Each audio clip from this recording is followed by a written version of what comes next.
Salut à tous, on se retrouve aujourd'hui pour parler du FC Barcelone en ce dimanche 17 décembre et on commence tout d'abord avec le programme pour l'équipe pour les prochaines rencontres après le match joué hier soir du côté de Valence. Donc le prochain match c'est la réception de Almeria, c'est mercredi à 19h.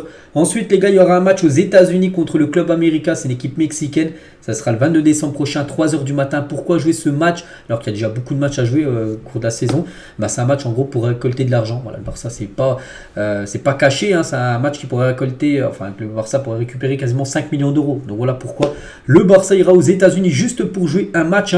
Ensuite, ça sera la trêve, on va dire de Noël. Puis après, il y aura Las Palmas, Barbastro qui est une équipe de 4ème division, c'est la Coupe du Roi. Et ensuite, le match contre Osasuna, demi-finale, ça sera un jeudi soir en Arabie Saoudite, demi-finale de Super Coupe d'Espagne. On continue, regardez le premier visuel d'un équipement, en gros d'une veste du Barça pour la saison prochaine. Donc voilà, de couleur jaune-vert. Porté par Ferran Torres, c'est bien sûr une maquette. Il y a noté les gars, vous avez l'impression là, le signe Nike il est de travers. Non, il sera bien comme ça, dans ce sens-là, pour les équipements la saison prochaine. On continue, on va parler Mercato et le 17 aujourd'hui. On sait que le Barça sera peut-être même certainement actif sur le mercato là, hivernal. Et le Barça est prêt à signer cette pépite, Claudio Echeverri, pour 30 millions d'euros. Donc lui, c'est un jeune joueur argentin. Il avait joué avec la sélection argentine lors de la Coupe du Monde U17. Il a même marqué un triplé lors d'une rencontre. Bref, donc le Barça pourrait proposer 30 millions d'euros, soit plus que sa clause libératoire de 25 millions d'euros. Donc Xavi suit le joueur depuis un certain temps et River Plate lui permettrait de partir. Donc voilà, c'est un nom à surveiller, ce Claudio Echeverri que j'ai jamais vu jouer, parce que même s'il avait joué la Coupe du Monde U17, j'ai pas regardé les matchs de l'Argentine pendant cette Coupe du Monde U17, mais bon, c'est un nom à surveiller. Si le Barça s'intéresse à lui, les gars, c'est qu'il doit être bon. Donc regardez, son agent, les gars, il a même dit, Xavi Hernandez veut Echeverri, la possibilité qu'il parte pour Barcelone est très sérieuse. Ils veulent payer un montant supérieur à la clause, mais en plusieurs fois. Donc j'ai dit, sa clause est de 25. Le Barça est prêt à proposer 30, mais en plusieurs fois. Peut-être là, ils proposent 10 là. Puis ils étalent 10 millions d'euros sur 3 années pour payer ces 30 millions. Donc voilà, concernant ce joueur. On continue les gars avec Kimmich, que j'avais déjà parlé là ces derniers jours. Et si Kimmich ne prolonge pas avec le Bayern, alors ils tenteront de vendre l'Allemand l'été prochain. Le Barça reste intéressé par le joueur. Et d'après Sef Bayern, c'est quelqu'un qui est très bien renseigné sur le Bayern. Et il dit par rapport à Kimmich, on ne sait pas exactement ce qui se passera avec l'avenir de Kimmich. Le Bayern veut le garder. Son contrat actuel court jusqu'en 2025. Il est l'un des meilleurs, des plus gros salaires avec plus de 20 millions d'euros bruts par an. Ils doivent maintenant parler d'un nouveau contrat et le club dit qu'il ne peut pas obtenir plus avec ses performances. S'ils ne parviennent pas à trouver une solution, alors il sera vendu. Et comme j'ai dit, les clubs de Barcelone et de Première Ligue surveillent attentivement la situation de Kimmich. C'est pour ça que c'est une option très crédible, Kimmich, pour l'avoir du côté du club. L'AC Milan est intéressé par Clément Lenglet. Clément Lenglet, n'oubliez pas qu'il appartient toujours à l'équipe du Barça. Il est prêté actuellement, je ne sais même plus où il est prêté, Clément Lenglet. Je ne sais plus, c'est Tottenham, je crois, ou un autre club. Bref, il devrait revenir à Barcelone et l'AC Milan souhaiterait peut-être l'avoir soit en prêt ou soit l'acheter définitivement. Voilà, concernant le sort, on peut dire, de Clément Lenglet. Le Barça s'est renseigné sur Florian Wirtz. Le plan clair du joueur et de son camp est de rester tout d'abord au Bayer Leverkusen la saison prochaine et de jouer en Ligue des Champions avant de passer à l'étape suivante de sa carrière. Et là, pourquoi pas rejoindre le Barça, parce que n'oubliez pas que ce joueur, les gars, quand il était petit, il avait des maillots du Barça. Donc ça veut peut-être dire qu'il rêve un jour de jouer du côté du club catalan. Le Barça a toujours eu des envies par rapport à Wirtz. Le problème, c'est son prix. Il coûte actuellement aux alentours des 130 millions d'euros.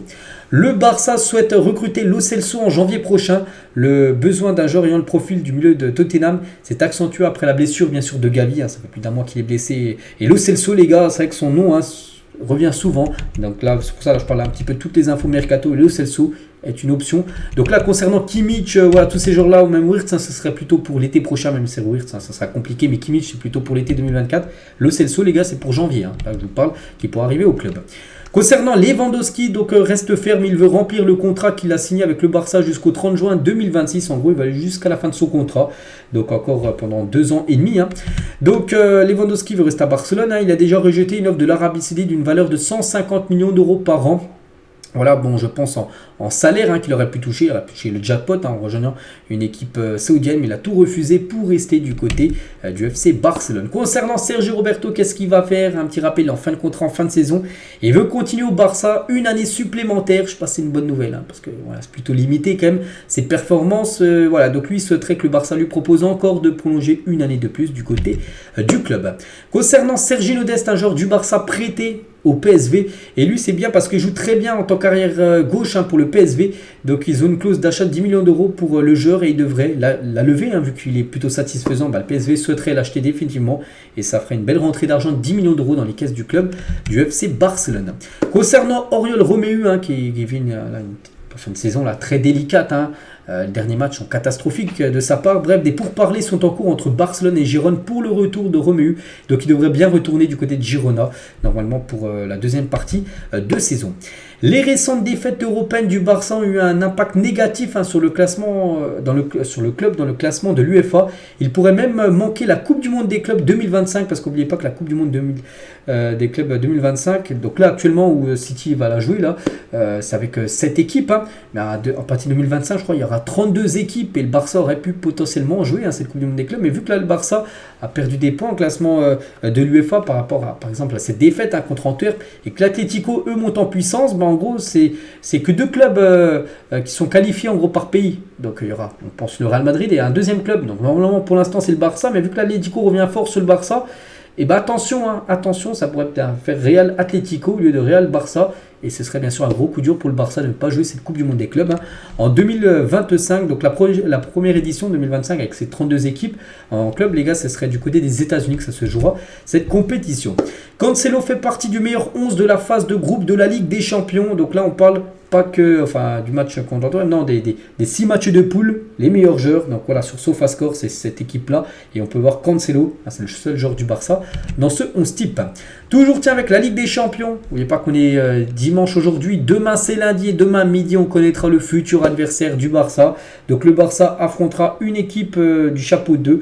Donc hors Porto, vu que Porto a été l'adversaire du Barça en phase de poule. Donc ça peut être sinon toutes les autres équipes. Ça peut être Naples, ça peut être Leipzig, ça peut être le PSG, ça peut être l'Inter Milan. Je pense que les 2 clubs-là sont à éviter. Le Barça n'est pas intéressé par Sancho parce qu'il y a des rumeurs, en plus d'un échange même avec Rafinha, tout ça dans le Barça, botte en touche. Le Barça ne veut pas de Sancho pour le mercato hivernal.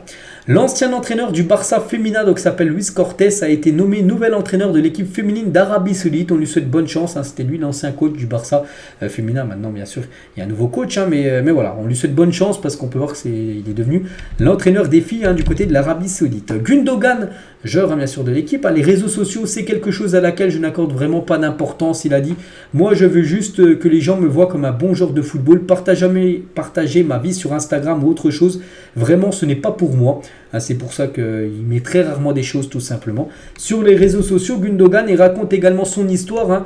Ce joueur du Barça, il a dit, j'ai joué dans le club de mon village jusqu'à mes 8 ans. Je suis ensuite allé dans le centre de formation de Schalke 04, mais j'ai connu des soucis de santé. J'ai grandi trop vite et je me suis abîmé la cheville à la fin de l'année. Et ils m'ont dit, écoute, tu n'as pas joué pendant 6 mois, on ne peut pas te garder. C'était compréhensible, mais imaginez comme c'est dur d'entendre ça pour un petit garçon de 8 ans. J'étais à la fois triste et frustré. Schalke 04 est revenu vers moi 4 ans plus tard, mais j'ai dit non. J'ai retourné dans le club de mon village, je jouais avec mes amis, j'étais heureux. Ce n'est qu'une fois que je suis retourné au centre de formation à mes 15 ans, que je m'approchais de l'équipe première de Bochum, que j'ai vraiment commencé à penser à être pro. Donc voilà, c'était plutôt délicat, son début de carrière.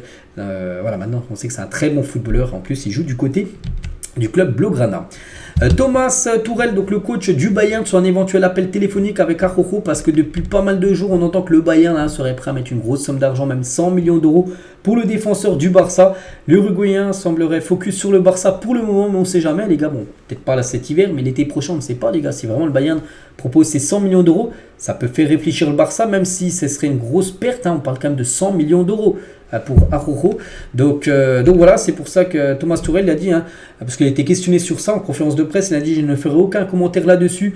Nous ne parlons que de nos joueurs. J'ai également parlé à ma mère au téléphone, donc le silence est déjà une réponse. En gros, ça veut certainement dire la beauté en touche, simplement dire que le Bayern est bien intéressé par Araujo. Vous, qu'est-ce que vous en pensez les gars? 100 millions d'euros, est-ce que vous préférez conserver Araujo ou apporter 100 millions d'euros dans les caisses du club? On sait que le Barça finance, c'est dans le rouge. Imaginez 100 millions d'euros, ça ferait un bien fou. Et avec 100 millions d'euros, tu peux recruter un défenseur pour essayer de combler Araujo et même en garder encore une belle partie de l'argent et recruter aussi sur d'autres postes. C'est vrai que ça sera, je pense, une grosse question, un gros point d'interrogation l'été prochain, si Araujo va rester au Barça ou non, parce que quand on parle de 100 millions d'euros, je pense que le club va y réfléchir très sérieusement. Donc voilà les gars, ce qu'il va dire aujourd'hui. J'espère que ça vous a plu. Je vous souhaite une bonne journée. On se retrouve demain. Et demain, bien sûr, on parlera du match d'hier soir contre l'équipe de Valence. Allez, je vous souhaite un bon dimanche et à demain.